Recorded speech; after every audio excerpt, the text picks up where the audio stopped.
இன்றைக்கின்னு பார்த்து என் ஹஸ்பண்டுக்கு மீன் சாப்பிடணுன்னு போல் ஆசை வந்துடுச்சு இவருக்கு. நம்ம சொல்லும் போதுக்கெல்லாம் வாங்க மாட்டாங்க. எப்போ நம்மளுக்கு உடம்பு முடியல தண்ணியில் கையை வைக்கக்கூடாதுன்னு இருந்தாலோ அப்போ தான் வாங்கணும்னு தோணும் இருக்கு.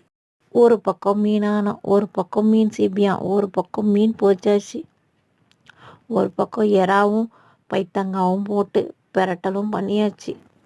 அதுக்கப்புறம் பாத்திரத்தையாவது என் மக வந்து கழுவுவான்னு பார்த்தா அவள் வரும்போதுக்கே அம்மா ஜுரம்னு வரா.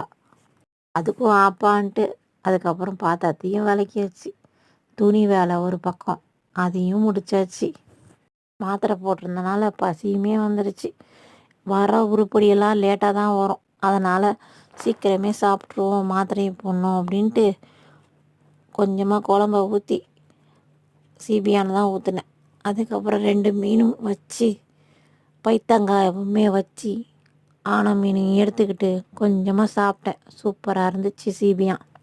எப்பவுமே கிரைண்டரில் போட்டிருந்தேன், அதை எடுக்கிற வேலை வேறு. இன்றைக்கி ஃபுல்லாக ஈரத்தில் கை வைக்கக்கூடாதுன்னே இருந்தேன்.